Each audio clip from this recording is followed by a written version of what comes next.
네, 안녕하세요. 무아 스튜디오의 PD 신재영입니다.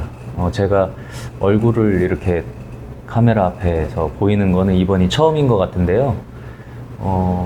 이제 뭐, 앞에 영상에서도 박사님이 말씀해 주셨겠지만, 그동안 무아 스튜디오에서 좀 이런저런 일이 있었습니다. 그래서 같이 이 자리에서 원래 진행을 해주시던 이경영 교수님이 지금 좀 스케줄 상으로 또 안 맞으시는 분도 있고, 그리고 PD로 제가 또 있으면서 저의 또 스케줄도 있고, 이런 여러 가지 상황들이 그동안 조금 텀이 있었던 이유가 그런 부분 때문에 있었다라고 지금 짧게 설명을 드리고, 앞으로 또 이제 이전 영상에 박사님 혼자서 이제 말씀하셨던 것처럼 이제는 제가 이제 이쪽에 세팅을 다 해놓으면 제가 이제 없어도 박사님께서 자체적으로 촬영을 하실 수 있도록 그렇게 해놓을 예정입니다. 그래서 앞으로는 물론 이제 제가 직접 나와서 이렇게 박사님과 인터뷰하는 것도 있겠지만 박사님 혼자 나오셔서 그렇게 말씀해 주시는 영상도 이제 많이 촬영이 될 것 같습니다.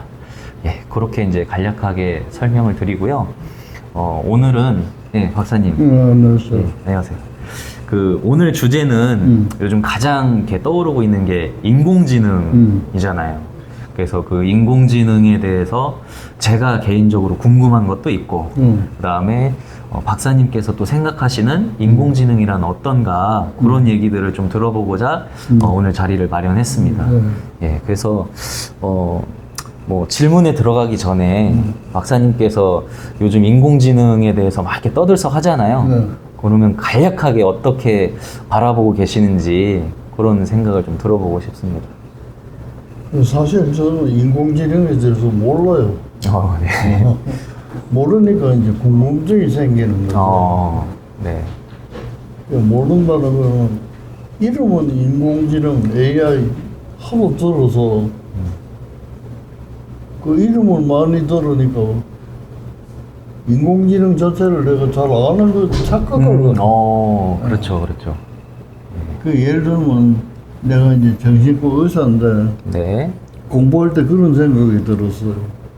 이제 우리는 가설을 가지고 공부를 하니까 프로이드의 가설이 이제 제일 먼저 이제 의학적으로 도입이 돼서 나온 거니까.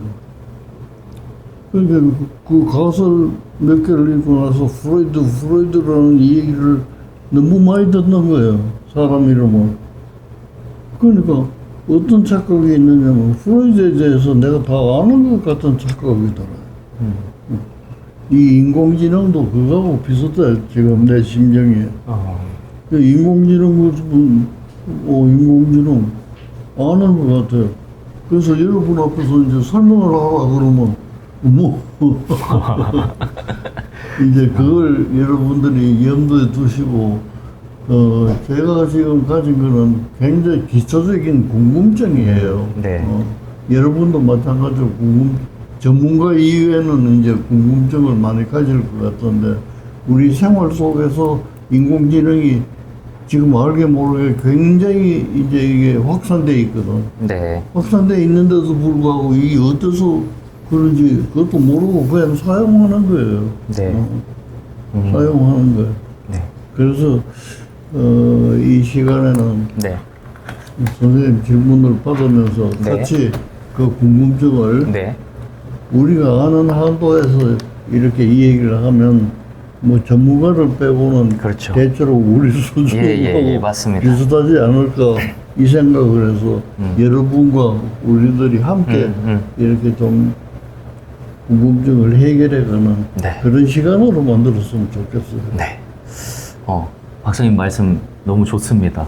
저희가 진짜 저도 사실 AI 잘 모르거든요. 그냥 뉴스로 요즘 하도 많이 접하다 보니까 뭐 이제 저 나름대로 또 생각하는 그런 게 생기고 그런 건데 제가 그 며칠 전에 또 강의를 나가서 저희 이제 수강생들한테 던진 질문이 있어요. 그러니까 이제 요즘 왜 그 인공지능이 워낙 이제 뭐 텍스트 몇 개만 이렇게 입력을 하면 뭐 그림이 그냥 뭐 3초 안에 뚝딱 나와버리고 또 그림을 넘어서 이제는 음악까지 뭐 좀 경쾌한 뭐 이런 음악을 만들어줘 하면 뭐 10초 안에 또 음악이 막 3분짜리가 막 또 만들어지고 이런 상황들에서 그 예술의 그 창작이라고 하는 거, 그 다음에 그 창의성, 이런 것들을, 어쨌든 입력은, 인간이 입력을 하잖아요. 진짜 본인이 가지고 있는 그런, 키워드를.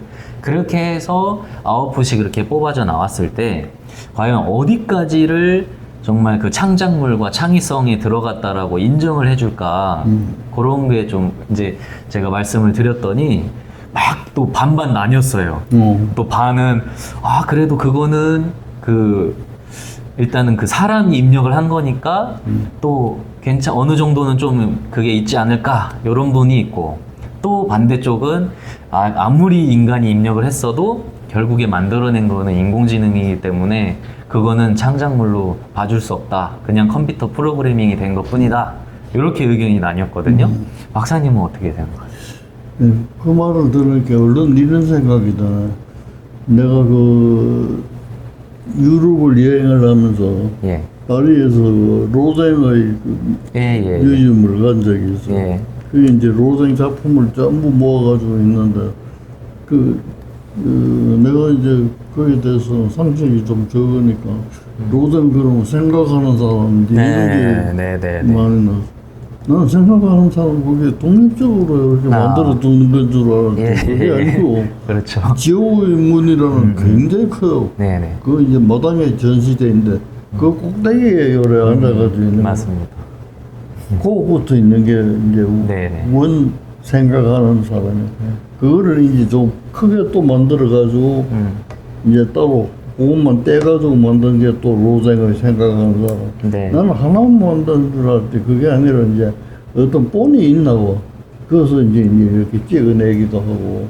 이제 그런데, 그러면, 이 작품을 제작하는 그 예술가들을 만나서 얘기를 들어보니, 그럼 로댕이 생각하는 사람을 만들었는데 그 생각하는 사람을 이제 깎고 닦고 이걸 다 하는가?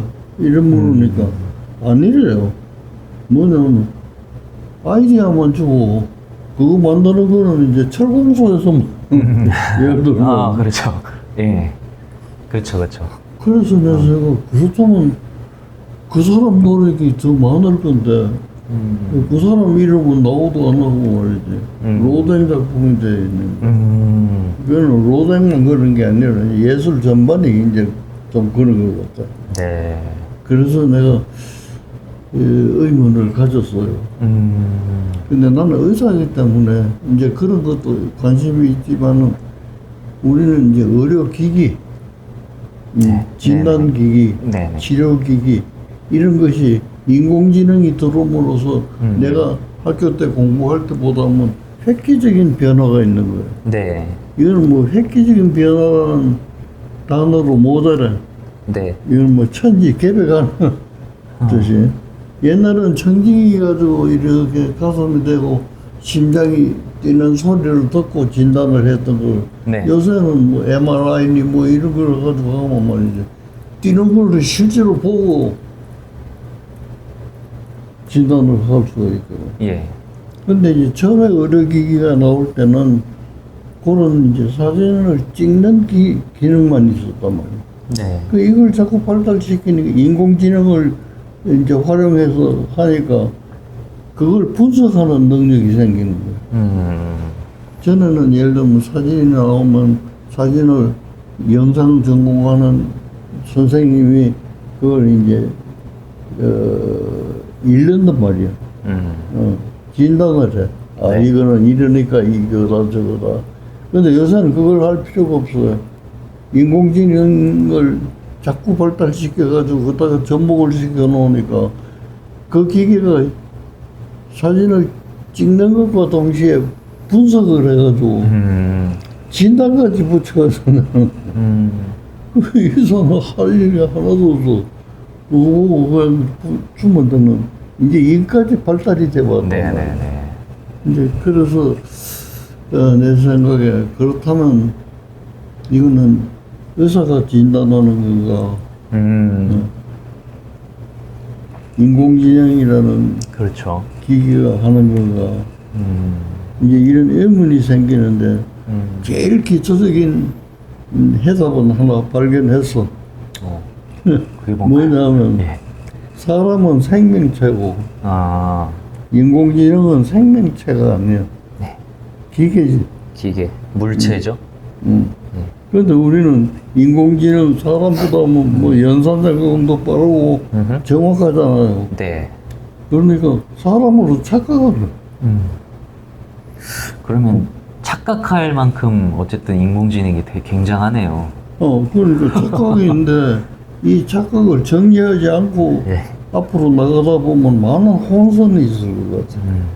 그 지금부터 이제 인공지능에 대해서 인공지능을 발달시키는 것도 중요하지만 네. 인공지능의 주체성을 확립시켜주는 것도 대단히 중요할 것 같아요.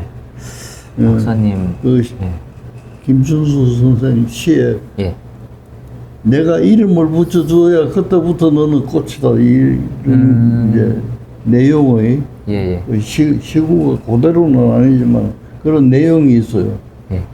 그러니까 이것도 생명체는 아니지만 내가 붙여줘야 그 기능을 인정받잖아요. 네. 이제 그렇다면 이건 생명체인가 생명체가 아닌가? 근데 지금으로서는 생명체가 아니고 기계예요. 그렇죠. 그건 절대적인 거죠. 인공지능을 사람처럼 이렇게 만들어가지고 요새 로봇이 있잖아요. 로봇을 때린다고, 아야, 그래요? 안 그러죠. 그러니까 그건 감각이 없으니까 그런 거예요. 감각은 없지만 문장도 만들어내고 예술적인 그림도 그려내고 다 하잖아요. 사람이 하는 일을 다 하는데 사람보다 더 잘한다 이거예요. 예. 더 잘한다고 하는 것은 무슨 뜻이냐면 신속하게.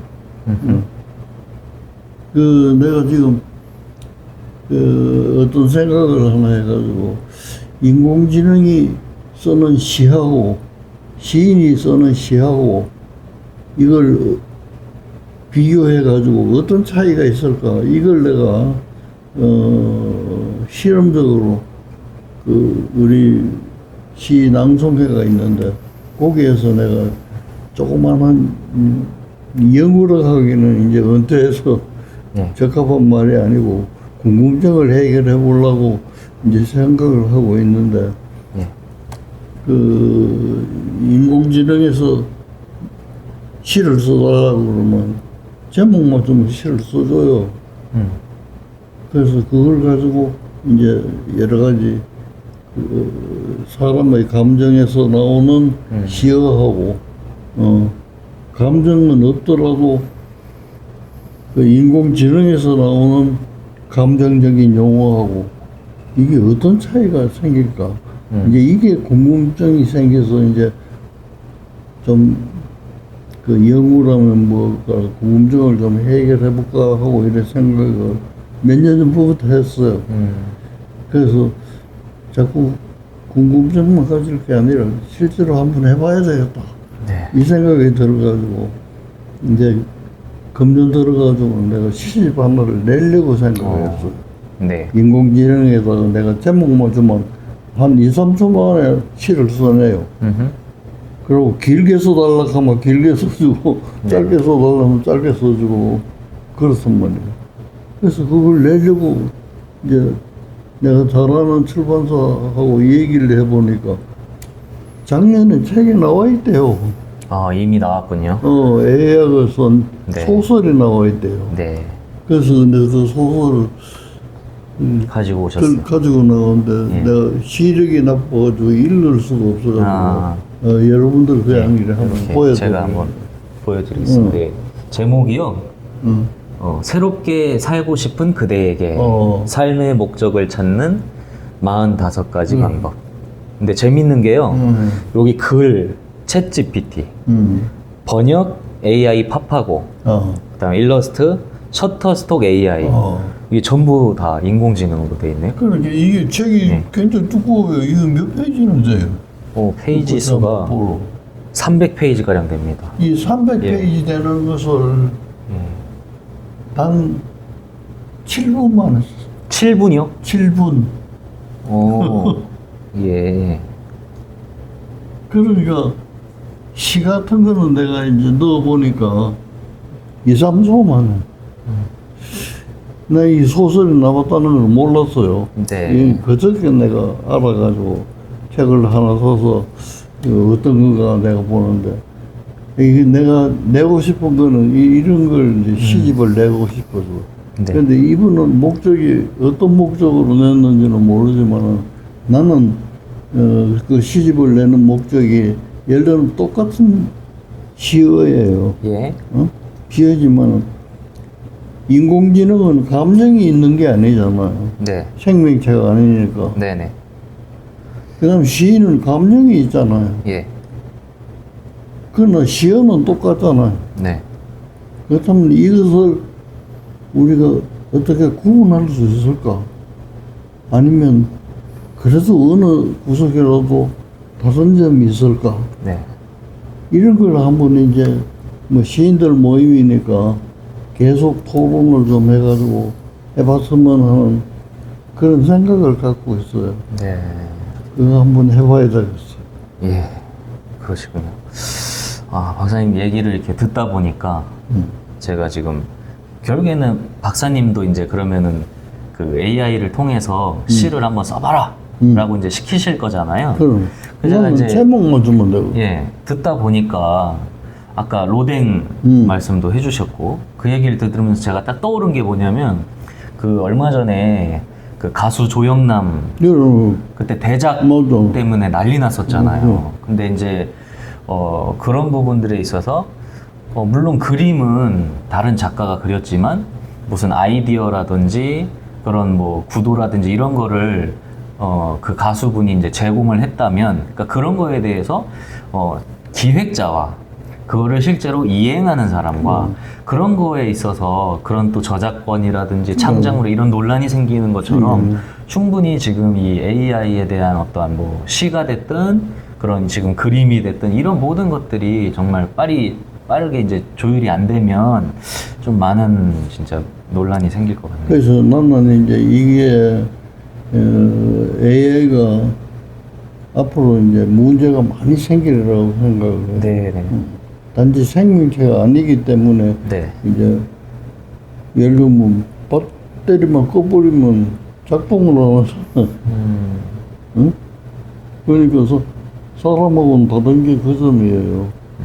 그런데 이제 이것이 긍정적인 영향을 줄 것인가, 부정적인 영향을 줄 것인가. 네. 모든 일에는 양면이 있어요. 우리가 이제 어떤 병이 생기면 약을 주잖아요. 네. 그럼 약이라는 건 치료 목적으로 주는 거예요. 그러면 치료가 되는 이제 그런 약효를 내는 어떤 요소가 있어가지고 네. 그 병에 이제 적합한 약이 되는 거예요. 네. 그럼 그건 긍정적인 거잖아요. 네. 그러나 여러분들이 약국에서 그 약을 사보면 이제 이제 약을 넣어놓은 확을 열어보면 설명서가 들어있어요. 아, 예. 그렇죠. 설명서를 한번 보세요. 읽어보는 사람은 없지만은 한번 읽어보세요. 이제 펴보면 빨간색으로 인쇄된 게 있어요. 그거는 부작용이에요. 부작용이 굉장히 많습니다. 저 전혀 몰랐습니다. 그거 보고는 약 먹을 생각이 안 나요. 그런데 이제 오해하시지 말아야 될 거는 뭐냐면 만에 하나라도 나타나는 부작용이 있으면 그거 다 적어놓는 거예요. 그렇죠.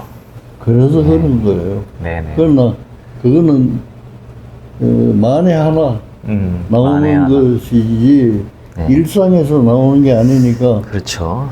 믿고 먹어도 된다 그 말이에요. 네.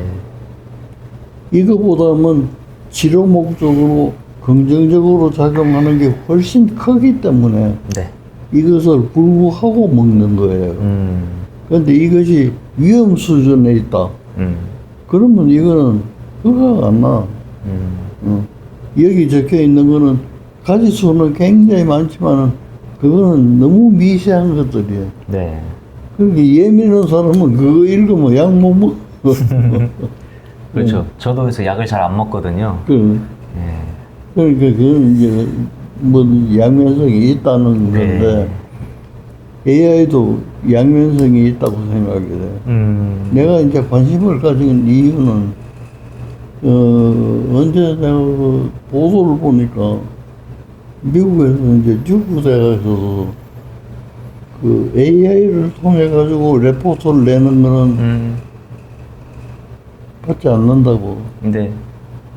그걸 안 받으면 레포트를 어떻게 써내야 되는지 그것은 잘 모르겠는데 어쨌든 AI를 가지고 레포트를 쓰는 거는 안 된다고 돼 있어. 네. 그거는 이제 부작용 때문에 그럴 거예요. 나는 제목만 말이지 일부러 봄이 돼서 뭐 에세이 쓰라면 에세이 쓰고 논문 쓰라면 논문 쓰고 시 쓰라면 시 쓰고 다 하는 거예요. 우리가 생각할 수 없는 걸 다 하는 거예요. 네. 방금 보여드렸던 소설 모양으로 이 300페이지나 되는 소설을 7분 만에 써내니까 그렇죠. 이 사람이 따라갈 수 없는 거예요. 사람이. 그래서 이제 그런 학교에서 그런 것을 이제 생각을 해서 미리 그걸 방지해보자는 얘기거든. 네. 그런데 미국의 또 어떤 주에서는 AI에 대한 입법을 하려고 지금 입법을 했는지는 모르겠는데 그때 내가 보도를 보니까 그래. 네. 그래서 선진국이구나 이 생각을 했어. 이게 문제가 생겨가지고 법을 만드는 거고 이런 것이 생길 것이다 하는 것을 예견을 해가지고 법을 만들어. 그럼 실제로 생기면 법은 자꾸 조금씩 바꿔나가면 되잖아요. 네. 그래서 선진국이라는 것은 미리 예견 우리들보다는 더 빨리 앞을 내다보는 거구나. 이제 그걸 보고 내가 관심을 갖기 시작했어요. AI라는 게 틀림없이 부작용이 생길 거고. 네. 나도 이제 학교에서 가르쳐 보면 말이죠. 숙제 같은 거 해오라고 그러면 애가 해오는 게 많아요. 네. 근데 그걸 구분할 능력이 없는 거예요. 능력이. 그렇죠. 그래서 내 관심은 이 AI도 자기에게 들어와 있는 정보를 종합해 가지고 문장을 만들어내는 속도가 우리보다 빠르다는 거지. 지가 생각해 가지고 뭐 하는 건 아니거든요. 그렇죠. 그렇다면 시 같으면 시는 감성이란 말이야. 감성을 아름답게 이렇게 표현하는 건데 그렇죠. 이 애가 시를 쓰면 감성이 있어서 쓰는 것일까 없어서 쓰는 것일까. 그렇죠. 근데 지금은 확실히 없어서 쓰는 게 틀림없어요. 생명체가 아니니까. 그런데 이제 인공지능을 연구하는 사람들은 생명체가 아니라도 이 감성을 집어넣을 수 있는 뭐 그런 것도 생길는지도 모르잖아요. 그렇죠. 그래가지고 감성을 집어넣었다면 그러면 이거는 시인의 감성과 AI의 감성을 어떻게 구분해야 되는가. 이제 이런 게 되게 궁금해지더라고요. 예, 박사님, 제가 이제 이 얘기를 듣다 보니까요. 박사님이 정말 인공지능에 지금 궁금하신 게 굉장히 많으신 것 같습니다. 그래요. 네. 그러다 보니까 제가 질문을 막 여러 개를 준비해 왔는데 벌써 시간이 많이 흘렀어요. 그래서 영상이 길어졌으니까 일단 첫 번째 질문은 여기서 끝을 내고요. 이어서 제가 두 번째 질문을 또 드리도록 하겠습니다.